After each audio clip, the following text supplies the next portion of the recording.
my dear students. Aldehydes, ketones and carboxylic acids, ये हमारा चल रहा है आजकल। सारे सेशन जो आप लोगों को एक सीरीज में एक माला की तरह पिरो के हम दे रहे हैं, आपको एक सिस्टमेटिक तरीके से आपको प्रेजेंट कर रहे हैं। तो कार्बोक्सिलिक एसिड से स्टार्ट कर दिया है हमने, and I have already discussed the preparation of carboxylic acids through various methods. So now I am going to take properties of carboxylic acids, इनके बारे में बात करते हैं। अब जरा फिजिकल प्रॉपर्टीज की बात कहते हो तो उसमें तो ये है ना कि अब कार्बोक्सिलिक एसिड्स हाइड्रोजन बॉन्ड्स बना सकते हैं, ठीक है। तो हाइड्रोजन बॉन्ड वाटर मॉलिक्यूल के साथ आपस में भी हाइड्रोजन बॉन्ड बनते हैं, वाटर मॉलिक्यूल के साथ भी बनते हैं, आपस में हाइड्रोजन बॉन्ड बन रहे हैं, मींस इनका बॉइलिंग पॉइंट हायर होगा in comparison to other organic compounds, even alcohols से भी ज्यादा होगा, ठीक है। और बाकी वो सॉल्युबिलिटी की बात करोगे तो ये they should be, yes they are, in fact they are soluble in water in all proportions. तो वाटर में soluble भी मिलेंगे because of their capability to form hydrogen bonds with water molecules. चलिए पहले जरा इन चीजों को मैं आप लोगों के सामने प्रेजेंट कर देता हूं, उसके बाद हम केमिकल प्रॉपर्टीज की तरफ को बढ़ेंगे, राइट। और आप भी थोड़ा फिंगर को वहां सब्सक्रिप्शन तक बढ़ा लीजिए, सब्सक्राइब कर लीजिए if the channel is not subscribed, if you are first time here on the channel, तो फिंगर को थोड़ा नीचे करके सब्सक्राइब कर लीजिए, ऑल नोटिफिकेशंस को ऑन करके पढ़ाई पे लग जाते हैं।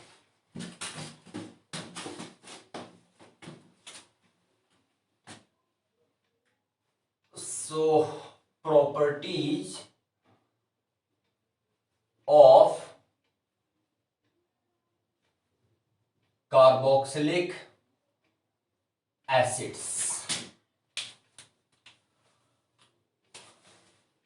Number 1, capability to form hydrogen bond. कैसे इंटरमोलिकुलर हाइड्रोजन बॉन्ड बनेंगे, और this is COOH.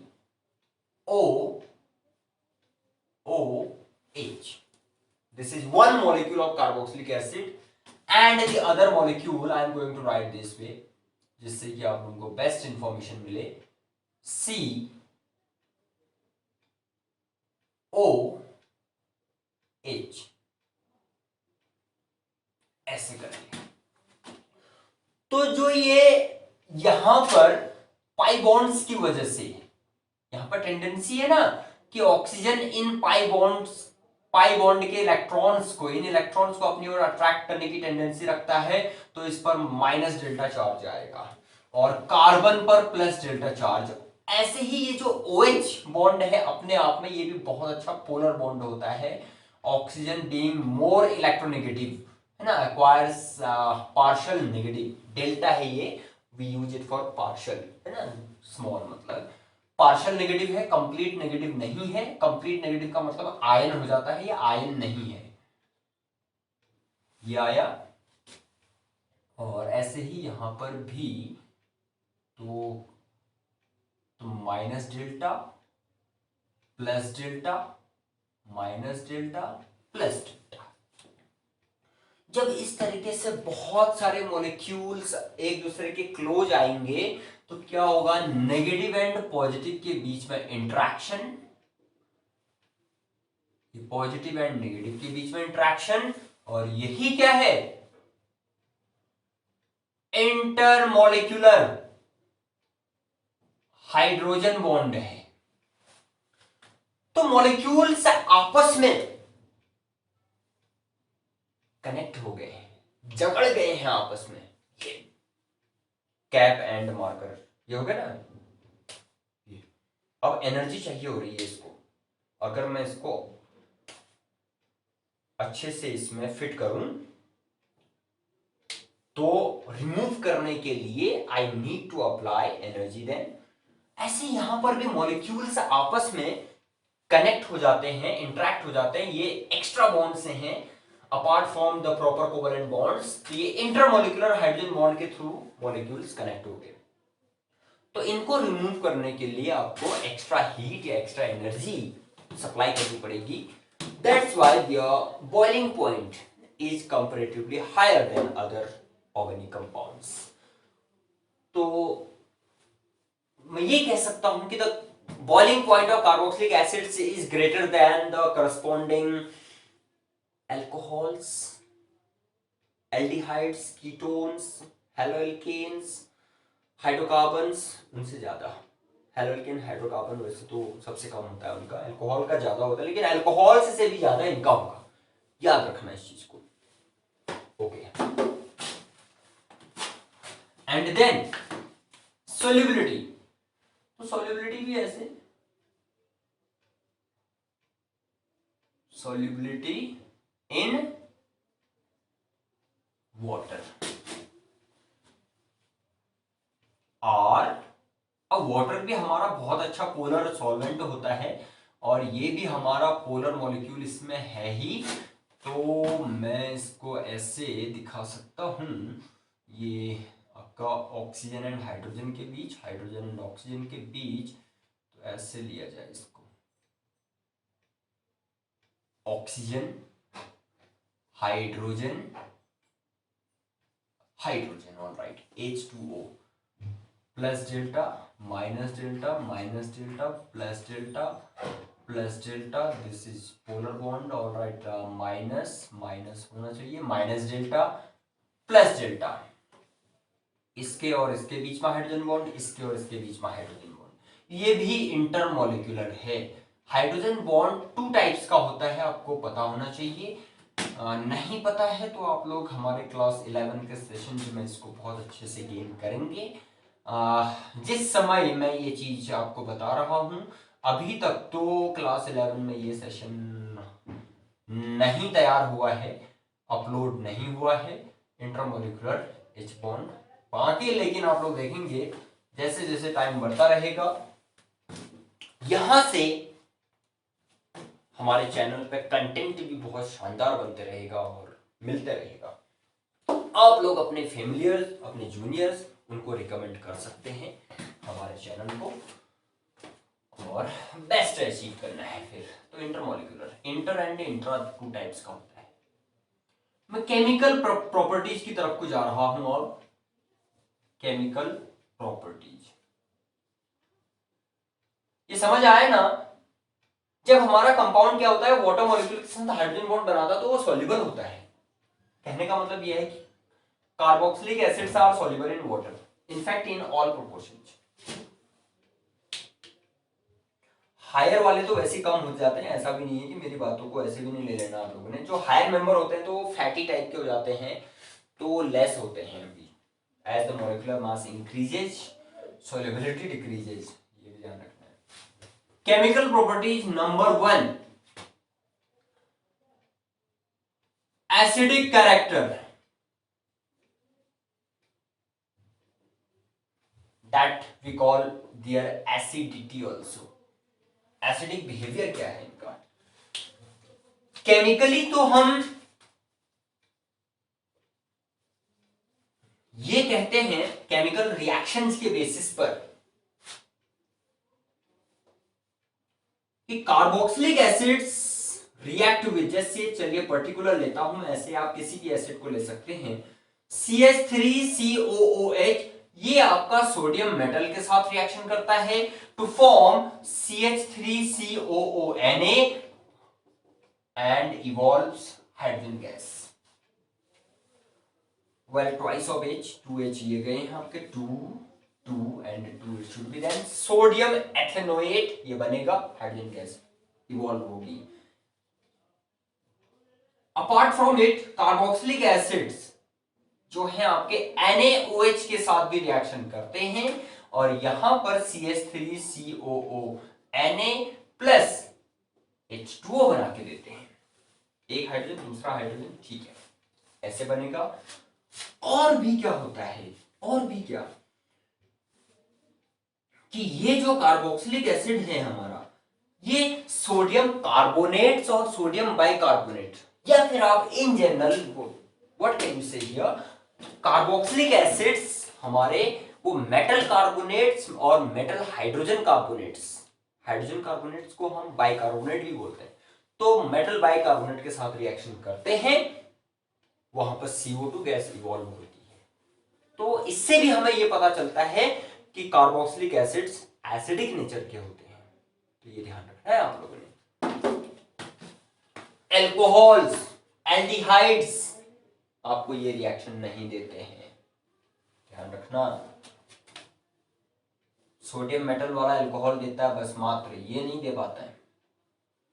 I am writing NaHCO3 first, sodium hydrogen carbonate, ये प्रोडक्ट तो यही बनना है, CH3COO प्लस H2O भी होगा। इनके अलावा यहाँ एक चीज और बनेगी, वो है CO2 गैस और CH3COOH। बड़ी सिंपल सी चीजें हैं और बड़े रिलैक्स माइंड के साथ आप लोगों ने इनको प्रिपेयर करना चाहिए, एक्सेप्ट करना चाहिए, ये इतना आपको परेशान नहीं करेंगी ये केमिकल रिएक्शंस।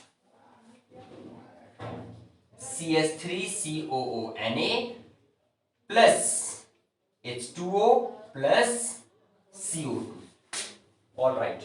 यहां जरा बैलेंसिंग में डिफरेंस आएगा, ऊपर वाली बैलेंस है क्या, this one Na and 1H H2O yes CO2, this is balanced, it means हमने इसको ट्वाइस करना चाहिए इधर, और ये भी ट्वाइस हो जाएगा। फिर उसके बाद क्या होगा,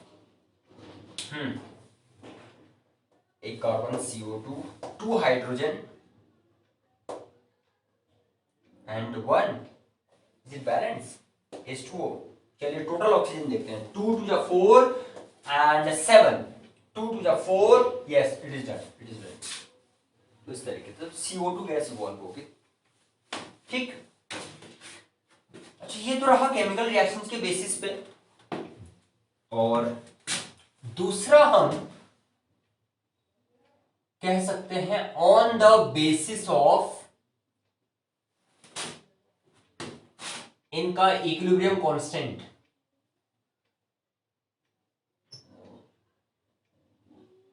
equilibrium constant and the value of pKa। Ka is dissociation constant। Fact, अभी पहले इक्विलिब्रियम कांस्टेंट की बात कर रहे हैं। Oh, so I should write it in general way. तो जनरली क्या होगा, ये RCOOH in aqueous conditions reversibly produce करके देगा आपको ये RCOO negative ion, carboxylate ion. हर किसी का नेम आपको कहना आना चाहिए, प्रैक्टिस होनी चाहिए। कार्बोक्सिलेट आयन, H निकला हुआ है यहां से, H positive combines with H2O to form H3O positive, this is hydronium ion, hydronium ion, this one is carboxylate ion,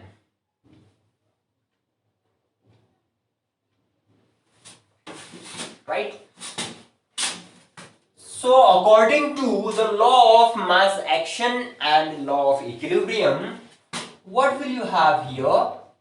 Equilibrium constant Keq is equal to the concentration of products आएंगे पहले RCOO negative into concentration of H3O positive upon the concentration of RCOOH into concentration of H2O। Well, in such cases, जो जब हम water जो है as a solvent use होता है reactions में, तो इसके कॉन्सेंट्रेशन को, इसकी क्वांटिटी को ऑलमोस्ट कांस्टेंट कंसीडर किया जाता है। तो H2O आपका इसके साथ मैं मल्टीप्लाई कर देता हूं, concentration of H2O into this Keq is equal to we should have concentration, square bracket means concentration. यहां हर एक चीज को अगर पता नहीं है तो अच्छे से सीखना है, पता है तो प्रैक्टिस करनी है, बिकॉज ये प्रैक्टिस हमारे सर कहा करते थे हमारे एमएससी लेवल में कि रिटेंशन, व्हाट इज रिटेंशन? तो उन्होंने हमें बताया था कि retention is the result of repetition. तो जितना रिपीटिशन आप लोग करेंगे, जितनी प्रैक्टिस करेंगे, उतना अच्छा रिटेंशन होगा आप लोगों का, ठीक है, उतना आप लोग एब्जॉर्ब कर पाएंगे चीजों को। तो प्रैक्टिस चाहिए, प्रैक्टिस चाहिए, कॉम्प्लेसेंसी नहीं आनी चाहिए। कभी ऐसा लगता है कि ये तो मुझे आ ही गया है, तो उसको लिख के प्रैक्टिस करनी है उसकी, ठीक। तो इस चीज को हम के ए लिखते हैं for acids, that is K a is equal to concentration of RCOO negative into concentration of H3O positive upon concentration of RCOOH। ये आया आपका। ऑलराइट, जब के ए की वैल्यू आपको मिल जाती है तो हम यहां पर कंक्लूजन देते हैं that greater the value of के ए stronger is the acid, stronger is the acid, ठीक है। बट एक चीज और है, आपको पीएच का कॉन्सेप्ट क्या बताता है? जैसे हम pH इज इक्वल टू बोलते हैं ना mathematically, negative log of the concentration of hydronium ion is called pH। इसी तरीके से हम pKa लिख सकते हैं, pKa is equal to minus log of the value of Ka to the base 10। Yes, अब सीधी सी बात है कि Ka जितना ग्रेटर होगा pKa उतना स्मॉलर होगा। अगर pKa के टर्म्स में, पावर ऑफ Ka के टर्म्स में अगर आपको कहना है एसिडिक स्ट्रेंथ, तो उसके लिए क्या कहेंगे कि स्मॉलर द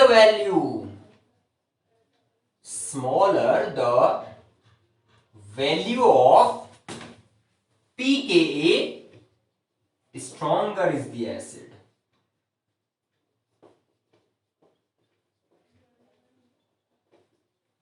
ये है इसका, ऐसे आप लोगों ने समझना है इसको। क्लास 11 के सिलेबस में आपका इक्विलिब्रियम करके बहुत जबरदस्त चैप्टर है, मस्ट डू वाला चैप्टर है वो। आपकी केमिस्ट्री को स्ट्रॉन्ग बनाता है वो चैप्टर, अगर आप अच्छे से उसको करें तो।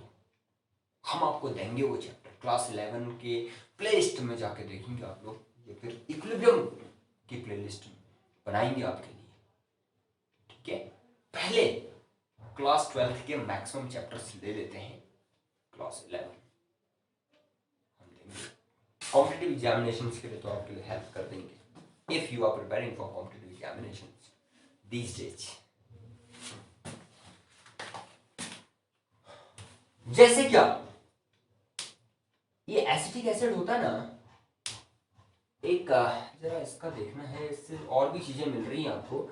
ये CH3COOH है और ये आपका CF3COOH हो गया। इनके लिए pKa क्या होता है? इसके लिए होता है 4.76 और acetic acid pKa acetic acid, but this is ट्राइफ्लोरोएसिटिक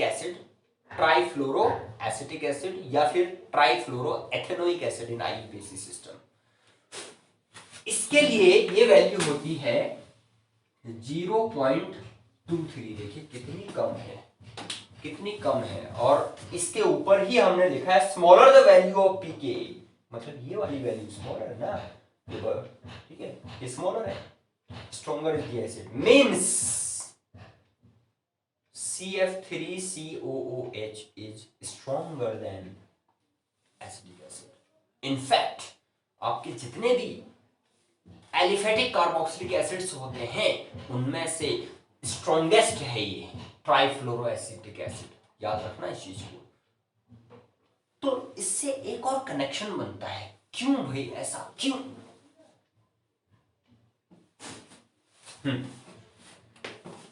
चलिए उस बारे में डिस्कस करते हैं। ये बड़ा अच्छा हो गया एग्जाम्पल भी।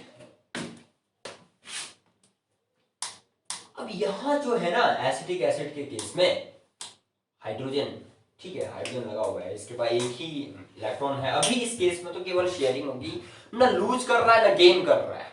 चलिए ठीक है। एसिड हम एक और डेफिनेशन होती है tendency to lose electron, sorry H positive ion proton. Tendency of a substance to produce H positive ion in aqueous medium is called its acidic tendency। ठीक है, एसिडिक कैरेक्टर। हम एसिडिक कैरेक्टर ही discuss कर रहे हैं इसका broad way में। तो यहां पर ठीक है H पॉजिटिव जिसने प्रोड्यूस करके दे रहा है, यहां लिखा भी है, ठीक है, या फिर हाइड्रोनियम आयन। अब क्या है इसमें, जरा इसको देखते हैं, इसको देखते हैं। C F F F C O O H, इसको समझिए आप लोग। फ्लोरीन क्या करता है, इलेक्ट्रॉन्स को, being most electronegative element of the periodic table, it withdraws electrons, attracts electrons towards itself.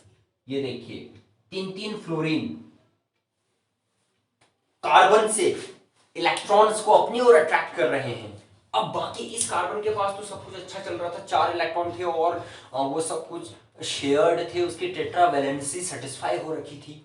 अब वो ज्यादा इलेक्ट्रॉन आएंगे कहां से, अब इनकी भरपाई कहां से करेगा? ये तो जंगली भेड़ियों की तरह जो है यहां से इलेक्ट्रॉन्स को खींचने में लगे हुए हैं कार्बन से। कहां से देगा वो यहां से, वो भी तो यहां से देगा फिर इलेक्ट्रॉन। देखिए इस कार्बन से, अब ये वाला कहां, यहां ये इलेक्ट्रॉन रिच सेंटर से हैं, 1 2 इनके पास एक्स्ट्रा इलेक्ट्रॉन पड़े हैं, है ना, after the sharing of 2 electron. उसके बाद भी उनके पास 2 पेयर पड़े हैं, 2 पेयर इसके पास, 2 पेयर इसके पास, ठीक। तो अल्टीमेटली ये इलेक्ट्रॉन्स जो है यहां आ रहे हैं, ये इधर, ठीक। तो यहां इलेक्ट्रॉन डेंसिटी कम हो रही है, यहां पर क्या हो रही है, इलेक्ट्रॉन डेंसिटी डिक्रीज हो रही है। हाइड्रोजन है इलेक्ट्रोपॉजिटिव, ऑक्सीजन है इलेक्ट्रोनेगेटिव। इलेक्ट्रोनेगेटिव जो है इलेक्ट्रोपॉजिटिव पर क्या कर रहा है, अट्रैक्शन फोर्स की वजह से it is holding hydrogen towards itself. लेकिन जब यहां पर इलेक्ट्रॉन डेंसिटी कम हो गई है, इलेक्ट्रॉन डेंसिटी कम हो गई है, ध्यान से आप लोग सीखिए, बार बार सुनिए मेरी इन बातों को, कि इलेक्ट्रॉन डेंसिटी जब कम हो रही है तो इसकी इस पर पकड़ वो वीक हो जा रही है, right. The hold of oxygen on hydrogen weakens. उसकी वजह से क्या होगा, हाइड्रोजन रिलीजेज, ठीक है, हाइड्रोजन रिलीज हो जाएगा विद ईज, बहुत इजीली रिमूव हो जाएगा हाइड्रोजन। तो हाइड्रोजन आयन कॉन्सेंट्रेशन बहुत ज्यादा होगा इसका एक्वस मीडियम में। तो हाइड्रोजन आयन कॉन्सेंट्रेशन जितना ज्यादा होगा, ये देखिए हाइड्रोजन आयन का कॉन्सेंट्रेशन जितना ज्यादा होगा, ये पीएच की वैल्यू उतनी कम होगी। और आपको पता होना चाहिए कि पीएच की वैल्यू जैसे 0 से लेकर 14 तक रेंज होती है ना, तो जितनी कम होगी 0 1 के आसपास जो होता है वो तो हाईली एसिडिक होते हैं, तो वही यहां भी होगा। तो ये कनेक्शन आपने समझना है, ठीक है। अगर अभी भी समझ में नहीं आया तो आप, इतनी फैसिलिटी है आपके पास कि आप लोग मेरी बातों को दोबारा सुन सकते हैं, ठीक है। चलिए यहाँ तो क्लास में हम अपनी बातों को रिपीट करते हैं, बच्चों को एक बार समझ में नहीं आया, बच्चों ने कहा ठीक है सर एक बार और बता दीजिए, उनको हम एक बार और एक्सप्लेन कर देंगे इसको, लेकिन आप लोग पीछे जाके दोबारा सुन सकते हैं इन बातों जो एक्सप्लेनेशन आपको यहाँ पे मिला। ठीक है, ये हाइड्रोजन जितनी आसानी से लूज होगा, एसिडिक कैरेक्टर उतना ज्यादा होगा। इलेक्ट्रॉन डेंसिटी कम होने की वजह से, यहाँ पर डिक्रीज होने की वजह से इसकी इस पर पकड़ वीक होगी, तो हाइड्रोजन आसानी से निकल जाएगा, तो एसिडिक स्ट्रेंथ बढ़ेगी। इन चीजों को समझना है।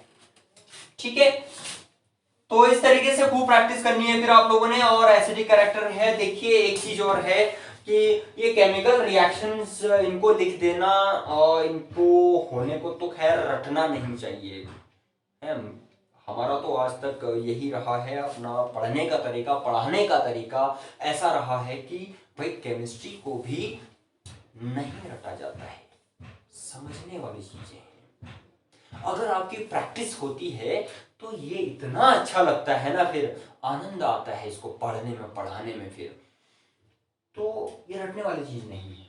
लेकिन फिर भी जो नए नए हैं, ठीक है, जिनको ऐसा लगता है, who are for now negative about the subject, तो वो जो मिसकंसेप्शन है कि भाई केमिस्ट्री रटने वाली चीज है, चलो ठीक है केमिकल रिएक्शन आप लोग रट लोगे, लेकिन फिर भी ब्यूटी, आपके कमांड की ब्यूटी इन चीजों से झलकती है फिर, कि आप लोग जो कंसेप्चुअल चीजें हैं उसको कैसे एक्सप्रेस करते हैं, कैसे उसको एब्जॉर्ब करते हैं, लेकिन वो आपका बताता ही है। ठीक है, तो प्रैक्टिस करनी है, खूब समझना है चीजों को। केमिकल रिएक्शन रट देना कोई बड़ी बात नहीं है, उनको लिख देना कोई बड़ी बात नहीं है, चीजों को समझना, बारीक चीजों को समझना वो बड़ी बात है। तो ठीक है, आप लोग फॉलो करते रहिए, प्रैक्टिस कीजिए, ज्यादा टाइम नहीं लेना है आप लोगों का। Thank you for watching.